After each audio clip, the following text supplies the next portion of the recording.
முன்னுரிமை அளித்தல். இனி கேள்வி நேரம். யாராவது கேள்வி இருந்தால், ஆனால் மக்களை பற்றி கேட்காதீர்கள், தகவல் தொழில்நுட்பத்தை பற்றி கேள்வி. நான் ஒரு நிமிடம் எடுத்துக்கொள்கிறேன். தலைவர் என்ற முறையில், அரங்க தலைவர் என்ற முறையில் கடந்த 5 வருடங்களாக எனக்கு இலங்கையின் நெட்வொர்க் இன்ஃபர்மேஷன் சென்டரினுடைய தலைவராக இருக்கும் திரு கயன்டாஸ் அவருடனும் ஐசிடியில் இருக்கும் அவருடைய அரசு ஆலோசகராக இருக்கும் திரு ஜெயந்தா பெர்னாண்டோவுடன் எனக்கு தொடர்பு உண்டு. திரு ஜெயந்தா பெர்னாண்டோ ஐகேன் நிறுவனத்தினுடைய கேக் என கூறப்படும் கவர்னிங் அட்வைசரி கவுன்சிலில் பொறுப்பெடுத்திருக்கின்றார்கள். இது ஒரு உயர்விய ஒரு பொறுப்பு. ஐகேன் நிறுவனத்தில் ஒருவர் பொறுப்பெடுப்பது, இது போன்ற ஒரு பதவியில் இருப்பது மிக அரிது. அவருக்கு தற்பொழுதுதான் அந்த பதவியை ஏற்றுக்கொண்டிருக்கின்றார்.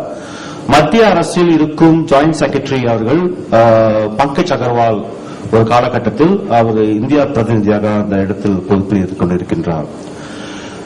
அவர் சொன்னதில் ஒரு குறிப்பை நீங்க பார்த்திருக்கலாம். தமிழ் இணைய முகவரி என்று இருக்கிறது .இலங்கை என்று. நான் நேற்று ஒரு கட்டுரை படிக்கும் போது இதை பற்றி நான் தொட்டிருந்தேன்.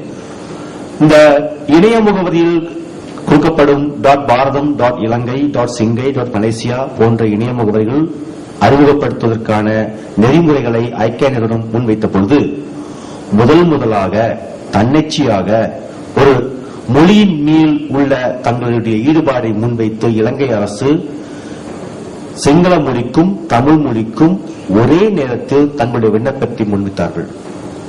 அந்த அரசை நாம் அதுக்கு பாராட்ட வேண்டும். ஏன்? அதன் காரணமாகத்தான் அவர் சற்று முன் அரசு .இலங்கை என்று நீங்கள் கணினியில் தட்டச்சு செய்தால் எங்களுடைய gov.lk என்ற பக்கத்துக்கு போக முடியும் என்று சொல்ல முடிந்தது. மத்திய அல்லது மாநில அரசால் தமிழகத்திலோ அல்லது இந்நாட்டிலோ அல்லது எனது நாட்டிலோ சொல்ல இயலாது. ஏனெனில் நான் ஐக்கிய நிறுவனத்தினுடைய பல நிகழ்வுகளில் ஈடுபட்டுக் கொண்டிருக்கின்றேன் கடந்த ஒரு 10 ஆண்டுகளாக. எனவே அவருடைய உலகம் எனக்கு தெரியும். ஆக அவர்கள் எடுத்த முயற்சியின் காரணமாகத்தான். ஆனால் அது வெளியுறவுக்கு கொண்டு வருவதற்கு ஐக்கிய நிறுவனம் அனுமதிக்க வேண்டும். அதனால்தான் ஐஎஸ்பி அங்கு பிளாக் செய்திருக்கின்றார்கள். I believe NIC has understood the part. You have patched the DNS to enable the domain name, but it's within your own local network. சிங்கப்பூர்ல இருந்து நான் போய் அந்த அரசு இலங்கை அடிச்சுனா ரிசால்வ் பண்ணாது. ஏன்னா if you go to the from my local ISP I have to go to the root server, ICANN root server, but they have blocked. I believe all of you guys will understand. I don't go on that technical part of it. So அது ஒரு நல்ல ஒரு முயற்சி. சரிங்களா? அதுக்கு வாழ்த்துக்கள். நல்ல முயற்சி. நன்றி. கேள்விகள் வரலாம். கேள்வி இல்லைன்னா அவர் பேசுறது உங்களுக்கு புரியல இல்ல சரி, எல்லாம் புரிந்து விட்டது போல் நாம் இருக்கின்றோம் எடுத்துக்கொள்ளலாம். நன்றாக இருந்தது. நான் இலங்கையில் தமிழ் சார்ந்த வளர்ச்சிகள் பற்றி நிறைய தெரிந்து கொண்டேன் தங்களின் பிரசன்டேஷன் மூலமாக. மிகவும் நன்றாக இருந்தது. சிறப்பு. தேங்க்யூ. நன்றி. ரொம்ப நன்றி. இனிமேல் இலங்கையிலே நோக்கும் போது 2 கண்ணுடன் நோக்குங்கள். ஒன்று மக்களை நோக்கி நோக்குங்கள், ஒன்று தொழில்நுட்பத்தை நோக்கி நோக்குங்கள். சரி, மிக்க நன்றி. இதுவரை இலங்கையை பார்த்த நாம் இந்த மாநிலத்தை பார்ப்போம்.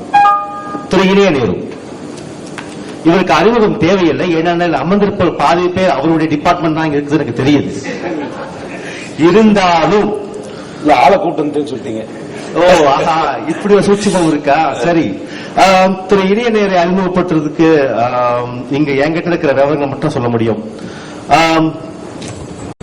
மணியம் அவர்களுக்கும் இங்கு இந்த அமர்வுக்கு வந்திருக்கும் உங்கள் அனைவரையும் வணக்கம் தெரிவித்துக் கொள்கிறேன். இல்ல என்னன்னா, முதல் 2 பேர் அருமையா தமிழ்ல பேசிட்டாங்க. அவங்க எல்லாம் வெளிநாட்டுல இருந்து வந்த தமிழர்கள். இப்ப எனக்கு ஒரு சிக்கலான பொசிஷன். அதாவது எந்த அளவுக்கு என்னால தமிழ்ல பேச முடியும்னு எனக்கு தெரியல.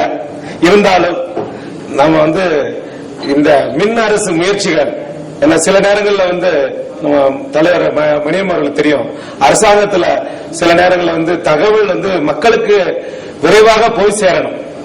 அதுக்கு நம்ம சில நேரங்கள் எந்த மொழியில வந்தாலும், அது ஆங்கிலத்தில் வந்தாலும் சரி, தமிழ் வந்தாலும் சரி, உடனே அது இங்கு உள்ள பெரும்பாலானவர்களுக்கு தெரியும்.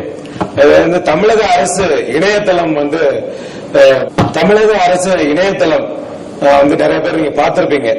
அதுல வந்து மக்களுக்கு தேவையான பல்வேறு தகவல் இருக்கு. அதுல வந்து முதல்ல வந்து மக்களுக்கு வந்து நிறைய நேரங்களில் வந்து ஒரு அரசாங்கத்தை வந்து நம்ம போய் தொடர்பு கொள்ளணும்னா அவங்களுக்கு முகவரி தேவைப்படும். சில நேரங்களில் வந்து தொலைபேசி நம்பர் தேவைப்படும், சில நேரம் இமெயில் முகவரி தேவைப்படும். இது தவிர நம்ம சொல்லுவோம், அதாவது ஒரு பிறந்த குழந்தை முதல் இறுதி நாள், அதாவது ஒரு டெத் சர்டிபிகேட் வரை பல்வேறு மக்களும் அரசாங்கமும் ஒரு இணைந்து போகணும். ஏன்னா ஒவ்வொரு முறையும் நமக்கு வந்து நிறைய வந்து ஒரு இன்ட்ராக்ஷன், கவர்மெண்டோட ஃபார்ம்ஸ், நீங்க ஒரு டிரைவிங் லைசன்ஸ் வாங்கினாலும் சரி, அல்லது ரேஷன் கார்டு வாங்க வேண்டும்னாலும் சரி, நம்ம வந்து அரசாங்கத்தை வந்து தொடர்பு கொள்ள வேண்டியிருக்கு. இதுக்கு வந்து நிறைய படிவங்கள் இருக்கு, ஃபார்ம்ஸ். இதெல்லாம் வந்து மக்களுக்கு வந்து பெரும்பாலான நேரங்களில் வந்து எங்க போய் அந்த படிவங்களை வந்து வாங்குறதுன்னு நமக்கு வந்து ஒரு சந்தேகம், ஐயப்பாடெல்லாம் இருக்கு. சோ இந்த இணையதளம் வந்து உங்களுக்கு தெரியும், இணையதளம் வந்து ஒவ்வொரு நாளும் அது வந்து பல்மடங்கா வந்து பெருகிட்டு போகுது. இப்ப வந்து இன்னைக்கு காலையில கூட பிளாக் பத்தி எல்லாம் சொன்னாங்க, பிளாக். அது மாதிரி நிறைய நேரங்கள் வந்து பாத்தீங்கன்னா அந்த 10 to 5 முன்னாடி எல்லாம் பாத்தீங்கன்னா ஒரு அரசாங்க சேவைகள் நமக்கு வந்து கிடைக்கணும்னா குறிப்பா அரசாங்க வேலை நாட்கள் அல்லது வேலை நேரம், அப்படி அந்த நேரத்துல தான் நம்ம போய் வந்து அரசாங்க வேலைகளை நம்ம வந்து தொடர்பு கொள்ள முடியும்.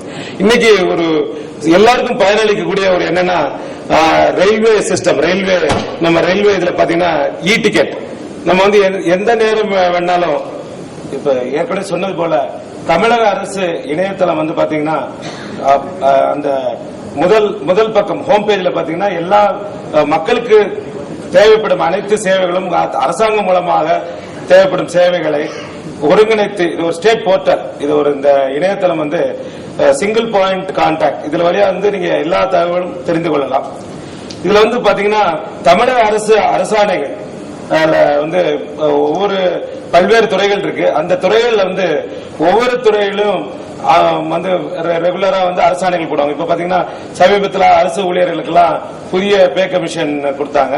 அது மாதிரி நிறைய கவர்மெண்ட் ஆர்டர்ஸ், அரசாணைகள் வருது. அது முழுக்க ஆங்கிலத்தில், இது தமிழிலும் ஆங்கிலத்திலும் எல்லா அபிஷியல் அந்த கவர்மெண்ட் ஆர்டர்ஸ், அதாவது அரசாணைகள் இந்த இணையதளத்தில் இருக்கு. இது இந்த வருடம் வெப் ரத்னா, அதாவது மாநிலங்கள் மத்தியில் ஒரு இந்த இணையதளங்கள் அது மட்டுமல்லாமல் இணையம் மூலமாக மக்களுக்கு சேவை செய்வதில் சிறந்த மாநிலமாக தமிழக அரசை வந்து இந்த வருடம் தேர்ந்தெடுத்திருந்தாங்க. நீங்க இங்க பாக்குற புகைப்படத்துல வந்து அமைச்சர் திரு ராஜா அவர்களும் மினிஸ்டர் ஆஃப் ஸ்டேட் அவர்களும் இருக்கிறார்கள், நமது ஐடி செக்ரட்டரி இருக்காங்க. 2008 நாங்க வந்து சிறந்த அரசு இணையதளத்துக்கான தங்கப்பதக்கம் விருது கிடைத்தது. அது எதுக்கு கொடுத்தாங்கிறது இப்ப நான் சொல்லிடுறேன். இங்க பாத்தீங்கன்னா இப்ப மக்களுக்கு வந்து முக்கியமானது வந்து என்னன்னா நிலம். இப்ப பாத்தீங்கன்னா நிறைய ஊர்கள்ல வந்து சொல்லுவாங்க, அடிக்கடி வந்து இந்த நில பிரச்சனைங்கிறது பெரிய பிரச்சனை, அது அவ்வளவு சீக்கிரம் நமக்கு வந்து பிரச்சனைன்னு வந்துட்டா அது சால்வ் ஆகாது. அதனால மக்களுக்கு வந்து எப்பயுமே வந்து அவங்களோட ஓனர்ஷிப் டீடைல், அதாவது யார் உரிமையாளர், அவங்களுக்கு எந்தெந்த நிலம் எங்கெங்க இருக்கு அப்படிங்கறத வந்து ஒரு பட்டா வந்து நமக்கு வந்து அதுதான் நம்ம வந்து உண்மையான உரிமையாளர் ஆக்குது. இந்த தகவல் வந்து முன்னாடி எல்லாம் பாத்தீங்கன்னா அந்தந்த தாலுகா ஆபீஸ்ல தனிப்பட்ட முறையில் அந்த தாலுகா ஆபீஸ்ல அரசாங்கத்துல வந்து